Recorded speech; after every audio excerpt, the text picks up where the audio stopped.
In this video, I want to explain how endurance sports like running and biking have changed the way I view traveling and how I use these to help explore. I'll show you how I use running and biking to explore the local area around me, including going to a high-rated bakery here in Indianapolis that I have never been to before. But let's fire. And later on in the video, going to a state park to look at one of the coolest viewpoints that you can find in Indiana. This video is a little different than what I was planning to do around this time. My goal initially was to go to like Kentucky, go to Red River Gorge and get a fun video of this, but we've moved. We have finally moved to a place with a little more space than what we were having at our old apartment. And so this is our office, and it's been great to finally move, but it's so time consuming and moving does cost some money. So this video is turned into becoming a vlog style where, again, I just want to show you a little bit of how I've been using methods of running, biking, etc., instead of just hopping in a car and seeing places and really admiring how pretty my area is, how Indianapolis is, especially around this time of year. It's currently like mid to end of April and weather has been stunning. It's sunny, it's not too terribly hot yet. And so I'm excited. In my last video, I proposed an ambitious 5-year plan that revolved around using physical activity to travel the world. And one of those essential activities that I had mentioned was training for an Ironman. And so there's a lot of endurance sports that I'm doing right now, obviously with running and biking, etc. But I think building the endurance not only just helps prepare for the Ironman, but also gives me a chance to prepare for some of the physical challenges that I want to do around the world that takes a little more conditioning to do. And I think one of the aspects of training is getting outside. And I find that every time I'm outside, there's something new that I see that I didn't see the previous time I was on that same road or on that same trail. And I know that sounds like an exaggeration, but cities are big. And I am lucky enough to live in a city, and I'm happy to live in this city. And there's so much to explore. So for example, when we first moved to Indianapolis 2 years ago, I was running around our neighborhood and I stumbled onto this really small bakery that was just tucked away in the back of, I guess, the center of our neighborhood. It wasn't accessible necessarily by road, but there's a running trail that I'll show you later called the Monon Trail. And that's where I found the bakery. And then I've been there usually once every other week because it's so good. Now, I will say this is a different bakery compared to one that we're gonna go to later, but that's just a local example. But even when I've traveled to other cities, like a good example that I can think of is Chicago. I went up there last summer and one morning I just decided to get up and try and do like a 3 to 4 mile run. And my endpoint was Navy Pier. And kind of on the way to Navy Pier, I saw that there are a lot of people over on a beach. And I found out that this was the North Shore beach. And all I remember doing is like mid-run, and I was a little tired, I didn't sleep well that night, but I just tumbled onto the sand and laid there for a good 5-10 minutes, and I just kind of watched the Lake Michigan water in front of me. There are other people running and biking on the North Shore Trail next to it, and it was just so enjoyable. And I think the wonderful thing about going to a bakery that's not attached to a major road that I can only see on a trail, or just stopping my run in a new city that I don't go to all the time and laying on the sand, is that neither of these things were the original intention. And I think the thought of stumbling upon these places without the intention on stopping there to begin with is such a cool motivator to continue getting outside and doing it again, and hoping that every time I step outside, whether it's running or biking or walking, I'm gonna find somewhere else that's me. And that also gives me the chance to say, hey, I ran this route last time. Let me change up my route. One, to make whatever activity I'm doing more interesting, but it also adds that ability to potentially find a new place to then later try. And I think this is one of the attractive features of running, biking, walking, hiking, etc., as an alternative way to travel outside of, driving a car, is just that ability to move just a little slower and take in a little more of the environment around you. So As I mentioned at the beginning of this video, there is a bakery on the northeast side of downtown Indy, and it's called Leviathan Bakery. But before we go, let me show you what I tend to bring on my bike rides, especially when I have the goal of stopping like halfway through my bike ride and I plan to get out and walk around. And so I have laid out a few items here that I'll talk through a little bit individually, but this is what I tend to bring on the rides where I have a goal of stepping off the bike and exploring a little bit. The first thing over here on the left side is a change of clothes. Now I wear biking shorts because I like the cushion and I have a road bike and the seats tend to be very narrow and they're not very comfortable. And then here I have a simple change of clothes. It's nothing too fancy. I just have a plain black t-shirt, and for guys, these are linen shorts. I think I got these from J. Crew, and they are the best summer kind of short that you can get while also looking slightly nicer than just like other athletic shorts. Now, I know these are a wrinkly mess. I need to steam them, but the premise is I look more presentable with like an outfit like this, and then I always bring a change of shoes to kind of go with the outfit. I usually wear cycling shoes because, I mean, these are the pedals that I have, and it's harder to pedal in these with sneakers, so that's why these cycling shoes, which yes, I know these are pretty beat up, but they kind of clip in. But walking around in those in a city is super uncomfortable, and it's also not really good for the shoe. And so these back here are a pair of the On Cloud on the Rogers. Amazing shoe. They're not necessarily cheap. I did pay a good bit for these, but to me, they were worth it. I like the all white, but it's not like a high top or anything. It's super comfortable. It fits in my bag well, which I'll show in a second. So yeah, this gives me a nice, comfortable change in outfit. Something else that is super important is deodorant. Now, please put deodorant on before you start your ride, but whenever you get somewhere and you've been biking for maybe like 30 minutes an hour and you're starting to get pretty sweaty, especially when it's very hot outside, you can at least give yourself a little bit of a deodorant bath. That may sound disgusting, but anything to just curb a stenchy smell for just a little bit, especially if you're going into an area with a lot more people and you're going to be closer to a lot more people, at least this can kind of cover any like sweaty stench. The other thing is a hat. Now, I'm always wearing a hat, so it's not a problem for me, but you know, when you have a helmet on, and please wear a helmet, you get like helmet hair, and I guess I'm picky about how my hair looks in public, and so at least if I have a hat on me, one, I protect myself against like sun damage to the top of my head, but it also just lets me hide my helmet hair. Next, I always bring an extra water bottle. Here is a Nalgene I've had for some time. I think these are some of the most tried and tested water bottles. They're virtually indestructible, although my dad did break one on a hiking trip once, but it carries about 1 liter of water. And I think it's important to have extra water on you, especially when it's hot outside. You never know what can happen on a ride, and you know, you don't want to be in a situation where you're dehydrated, you're low on water. Now, I carry a biking specific water bottle on my bike that holds just, I think, around 20 ounces, but I bring an Nalgene with me just to make sure I'm covered in water and it's refillable too. Obviously, always have a bike helmet. Please wear your helmet. No worth getting brain damage for falling and just not wearing a helmet. I think it's irresponsible if you do not wear a helmet. And the last thing is a bike chain. Now, this is like a very solid chain. I've had really bad experiences with the wire bike locks. I think for 80% of people, it's probably gonna be just fine, especially if your bike is like usually kept in your home or in your garage. But I've had one bike stolen that was mine, and then my fiance's bike was stolen after someone had come through and cut the wire bike lock. Whereas with these chain bike locks, they're almost indestructible.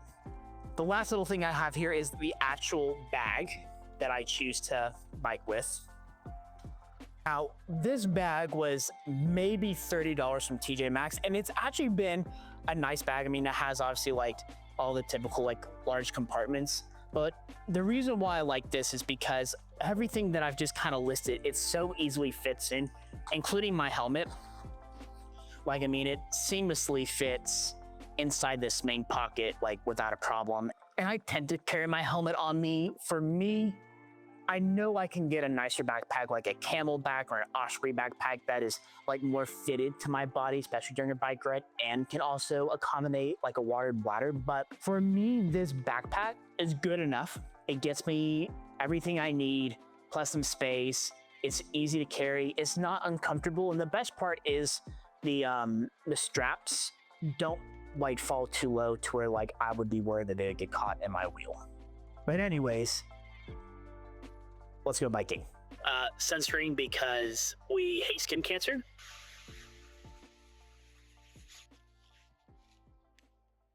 Instead of just showing videos of me biking, let me tell you a little bit more about the trail that I'll be biking on to get to the bakery. I'll be taking the Monon Trail, which is an approximately 27-mile-long paved trail system connecting the northeast side of downtown Indianapolis to the northern suburbs of Carmel and Westfield. It was formerly called the Hoosier Line and served as a passenger rail system that ran from Chicago all the way to Louisville. Per the Encyclopedia of Indianapolis, the term Monon was first used in 1956 and comes from the Potawatomi word monong, meaning swift running. The rail line stopped running in 1987 and remained abandoned until 1995, when city planners realized that it could be converted into a trail system that I'm on today. This southern portion I'm on leads straight into downtown, which is where Leviathan Bakery is. I'll be making more content showing off the other stretches of the Monon Trail, as well as some of the other expansive trail systems around Indianapolis. So, if you're curious about these and want more content, please leave a like and hit that subscribe button.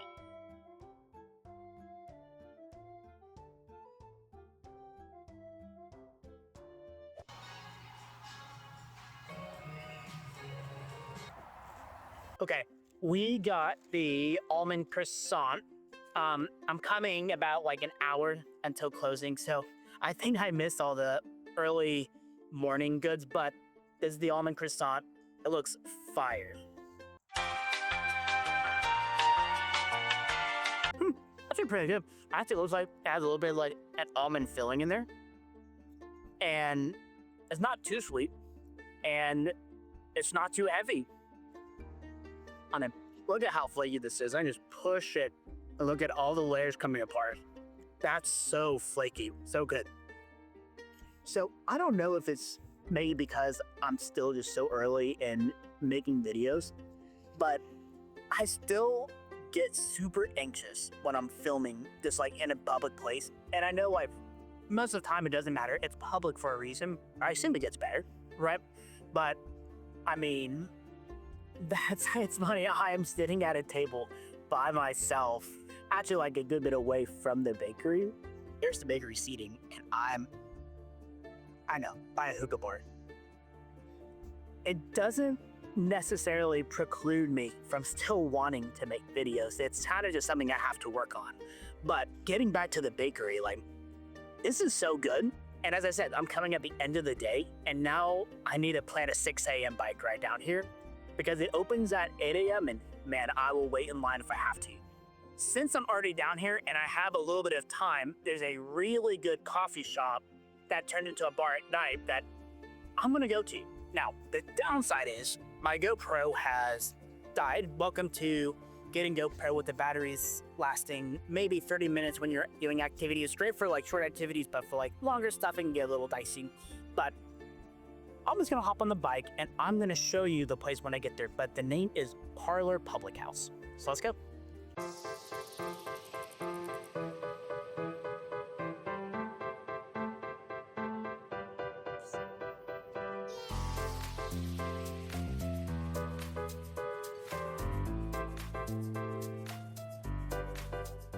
This is an iced London fog tea. It's afternoon, so I tried not to drink coffee. So this is a nice little tea drink, and I've never had it iced before. Cheers. You know, it's not bad.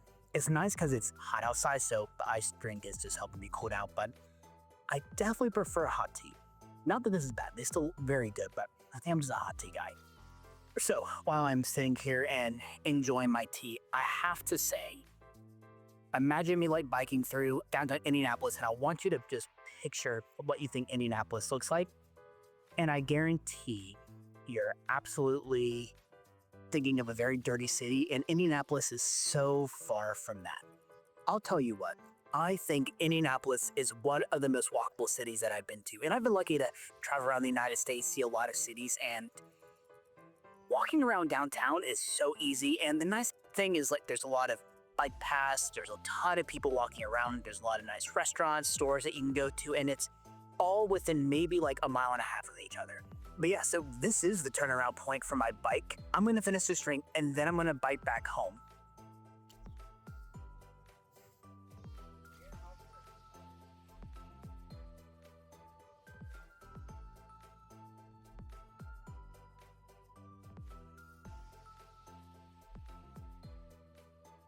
So it's about noon, and we drove down to Brown County State Park today, where we are going to go on a trail run and hopefully go see a new viewpoint that I have not seen before. It is called Hesitation Point. But first, a little bit about Brown County. It is Indiana's largest state park, and it has the nickname called the Little Smokies because compared to other parts of Indiana, there are actually some hills around here. I think Brown County State Park, as I hope to really show you, is a great example of an area where there is some like elevation and you can get some good viewpoints. I would like to make more videos in the future about other areas in the Midwest that I can show off and really show how beautiful the Midwest can be. But today specifically, I am doing a trail run. I think the total loop there and back to Hesitation Point is just over 3 miles. And that tends to be about the max that I'm doing on trail running right now.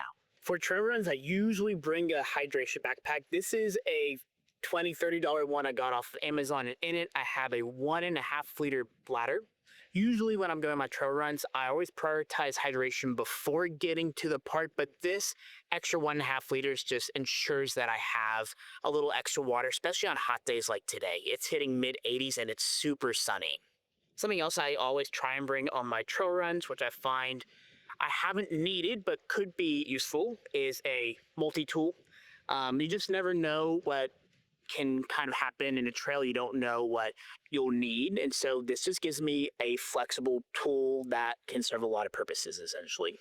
The other nice thing about this backpack is there's a pretty good sleeve, and I can usually just leave my wallets and my keys in there, and I don't feel like I have to have them just dangling around in my pockets. So I think just having a small bag like this doesn't really add a lot of weight, but it is so useful in just being able to move just a few items around without feeling like cumbersome, like in any other part of my body. Sunscreen so that we don't get skin cancer.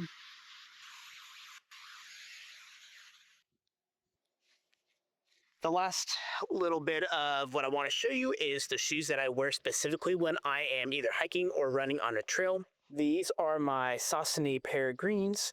These I got for maybe $60 off of Amazon, and they've been so comfortable and nice. I wore them in Zion and Bryce and almost everywhere I've hiked the last 3 years. I prefer these over my other hiking shoes that are a little stiffer. So I would highly recommend these. Yes, I know there are more like complete trail runners, especially for people who choose to do like the ultra marathons on the trails, but I think these work very well for me.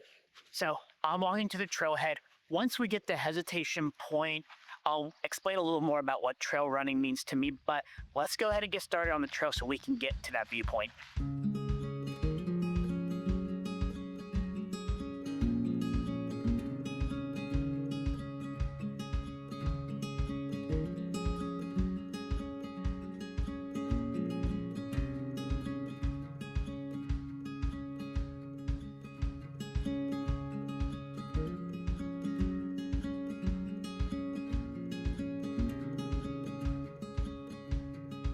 So this is the view I get from sitting on the bench, and it feels so nice to just relax for a second and enjoy this view. It's beautiful.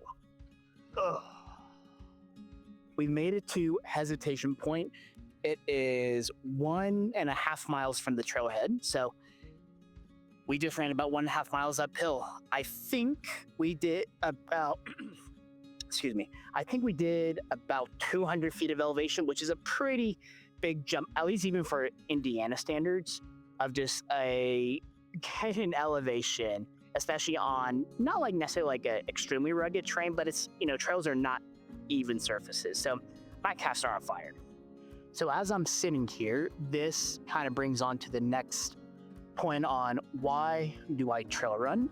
And for context, I don't trail run any more than maybe once a month, and only when the weather is nice and sunny like it is today, never in the winter. To me, it's not worth the torture of running around in the snow and the freezing cold. But trail running has just given me a chance to just step away from the suburbs that I'm living in around Indianapolis. It gives me a chance to get out in nature, and it's just a different kind of scenery. I am someone who embraces change to a certain degree, but it's nice to experience something new every once in a while. And I think the one thing I can't step away from is the thought of traveling. Again, combining the endurance aspects that can lead to more traveling. And that means, running up a trail to see a viewpoint. I traveled to this viewpoint and I've done something like physical activity related to get me to this point. And that's also such a nice feeling to share as well. And my plan is like every time I, step out, I'm building my endurance a little more, I'm building my distance a little more. There's going to be more things that I am going to be able to see. And I really want to show that growth to you guys, but also to show it to myself as well. So I think ending the video here while getting this beautiful view and just kind of relaxing for a second, enjoying nature, it's just something that I think is just such a nice thing to end on. And if you enjoyed, watching this video and you want to continue to see all the growth that I'm making and all the new trips I'm going to take, please again, subscribe, leave a like, hit the bell so that you don't miss a video. And I really, really look forward to continuing this journey with you.